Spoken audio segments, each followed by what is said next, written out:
Thank you for joining us today. I'm about to share with you a ceremony that comes from an Aboriginal tribe, not from Australia, but from the South Pacific. I am authorized to do the ceremony. I don't believe in appropriating other people's stuff. My name is Whitfield, and I am the proper keeper of the ancient crystal skull known as Synergy. The true spiritual name of this skull is Flame of Life. Flame of Life. Light. This ceremony is called Hopes and Wishes for the time of blossoming and fruits. And this ceremony is done in the Northern Hemisphere in local time on or after the spring equinox, which was back on March 20th, and before the flower moon, which will be on May 12th. So we're right in the prime time for this ceremony. The ceremony, as I said, comes from Synergy's tribe. They call themselves the real people, and I'll describe what that means to them in a moment. So I do have permission and full authority to do this version of the ceremony, and it was granted to me by their spiritual leader, a man whose long name is Tarii Tahau Poi Poi. His small name is Rii, or just Ri. Ri is also the proper keeper of the ancient crystal skull known as Harmony. And Harmony is Synergy's twin and still lives on the island that the twins have lived on and off for over 40,000 years. It's a very ancient people. That's another story for another time. But I will tell you a little bit about Harmony and the real people. Harmony's true spiritual name is Song of Life, the sound, the light, the word, the light. Harmony and Synergy are mirror twins. So when they face each other, it's pretty incredible. Synergy's nose is a little crooked, and Harmony's nose is crooked in the exact opposite way, in a mirror of one another. Their energy connects like the infinity symbol. And it will come through in this video, I'm certain. Think about the concepts of synergy, working together, cooperating in a way that, well, if you and I work together, we can do so much more than either one of us could do alone. And if a group of us cooperates, if we're synergistic with each other, we come together in harmony. Harmony and cooperation. It's a big part of Synergy's energy. The twins are all about cooperation and uplifting, and they're here for human beings. I'm the proper keeper. That means I was given the skull, and I took a couple of years to decide whether I wanted to do what it was asking me to do. And then when my decision was I'd try, my life went fast forward sideways. The proper keeper. This is not what I expect to do with my life, not in any way. But that's another story. So I want to tell you a little bit about the real people. And it might give you some insights and some context for the ceremonies and the way that they address certain important beings to them. Now, I'm not an expert on this tribe. I've had connection with them for, 22 years now, 23, and I've learned a lot from them, but I am not an expert. I don't think anyone outside of a tribal member would be an expert on these people. So I'll say that what I'm sharing is my understanding.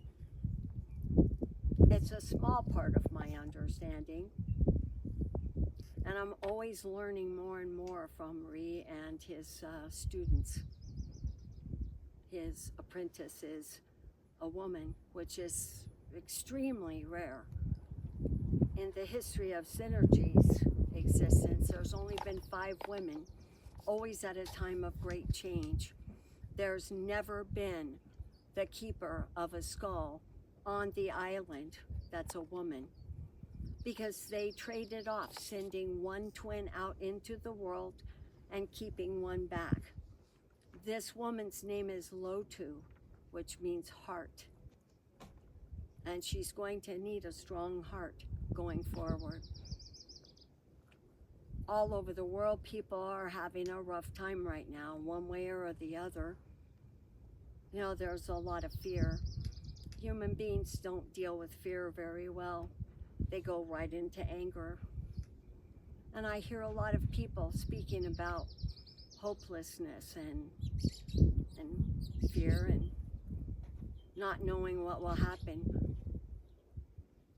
We never know what will happen. Losing hope is a terrible thing. Without hope, we have nothing. Even love requires hope. Synergy tells me there is great hope for humans. You do not know what came before. It doesn't matter what will come after. There is great hope for humanity. Rough times, hard times, they've come before. What's different? Wow. Well, we all know what's going on in different parts of the world, or at least we think we do.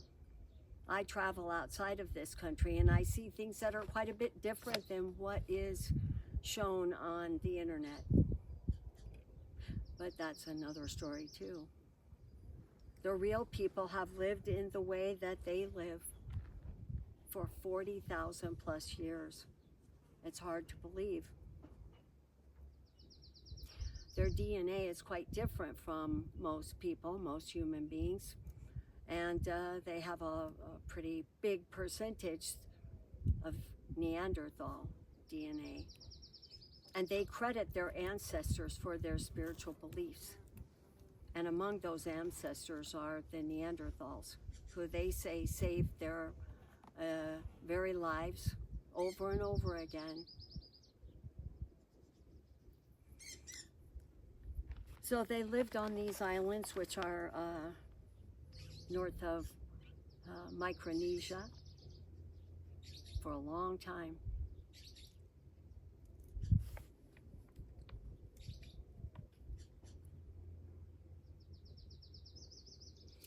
So I'll share some words with you, but more than that, it's energy. Energy of the ceremony, energy of the sacred beliefs of the real people. When the tribe does this ceremony, it expands and it includes people from far and wide. And they have dancing and food and a night of storytelling and playing various kinds of music, and always drumming. A lot of drums, huge drums that echo through the islands and across the oceans. And it is incredible. They sit down and they talk story. All over the South Pacific, people sit and talk story, and they get to know each other through the medium of storytelling, often making fun of themselves and the silliness of humans in general, always with respect.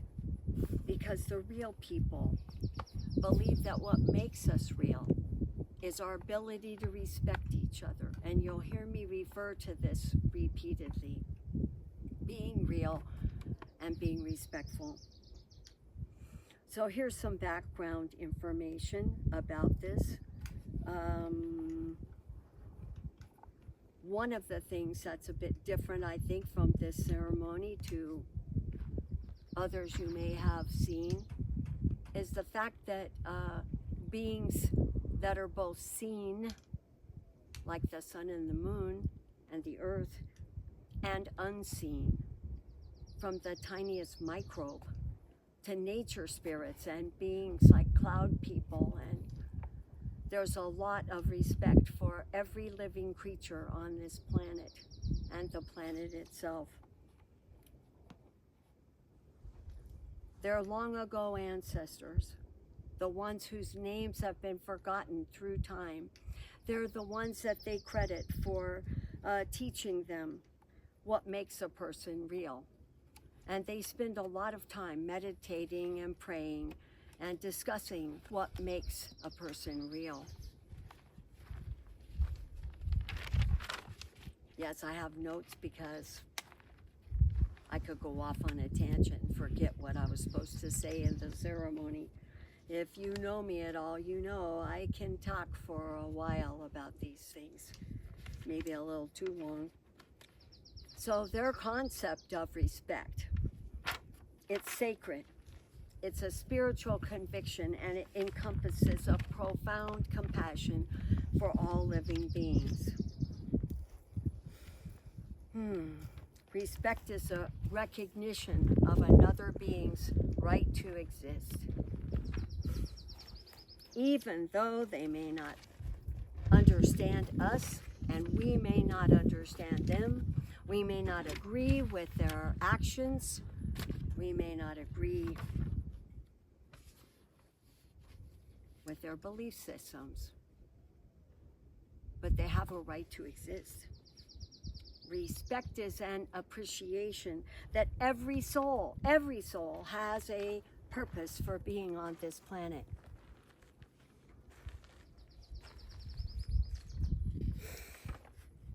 And every soul deserves respect, deserves gratitude, and thanks. Thanks for who they are or what they are, no matter who or what they are. Each of the ceremonies of the real people include the recognition of their most important great beings and their ancestors. And addressing these beings with respect and acknowledging them. They are the opening acts for every ceremony, and they set the tone for big get-togethers that always follow these ceremonies. These great beings are forces of the universe. Great forces, some known, many unknown. Some are nameless. Some have names that humans gave them that maybe they didn't give to themselves. But these ancient rituals embody the wishes, hopes, and prayers of the real people that someday all humans will be real. Now today, it's a beautiful day here in Southern Arizona. It's a day that some of the highest energies of the cosmos will open to us. And beings will join us. They'll join with us in order to support any of us who desire to make certain beneficial changes in our thinking and our being. And these changes will affect the next cycle of our lives. Because at this time of the year, during the time of blossoming and fruits, there's an opportunity for us to examine the seeds that we have planted back in the previous fall. Have the warm spring rains come? Have they come yet and brought your seeds that you planted back then to life? Or do those seeds lie fallow, dormant in the ground? Not all seeds sprout. Not all seeds are meant to sprout. Sometimes when seeds don't sprout, people blame themselves and say their goals and their hopes and their wishes and their prayers were worthless. And I don't agree. I think that's our fear, but it's not true. Sometimes we start to make plans and they turn out to be the wrong plans. They don't work. There's chance, there's a time, there's more time to change your plans, to plant different seeds. So today we examine in our hearts, take a moment and think of the things that you wished for yourself and your family and your community back in the fall. Are they still things that you think you would like to have come to fruition? Or perhaps you planted something that didn't grow into what you'd hoped for. Not every seed produces a fruit that we can find useful or edible. But we don't always know that until it begins to grow. That's okay. Right now, spring has only just begun. So if you have seeds in the ground that you feel maybe you should have planted something else, or they haven't come up at all, or as you're thinking about this in the next few minutes, maybe you think, I would like to do something else. Now's the time. Make changes to your garden. You can plant something different. And so today is an opportunity to acknowledge and release beliefs and fears or behaviors, ways of thinking that no longer serve you, that no longer serve me. We all have these things. Release them and we'll get help. Of course, it's possible to do this on any day of the year, any year, but we don't always bring that to mind. Life takes over, fear takes over. My God, there's so many changes all the time. That can be really uncomfortable. What's different about today is that we come together. We're coming together. There's not a great group of people here. It was planned to be somewhere else with many people. Right now, we only have 3 other people here but me. That doesn't matter.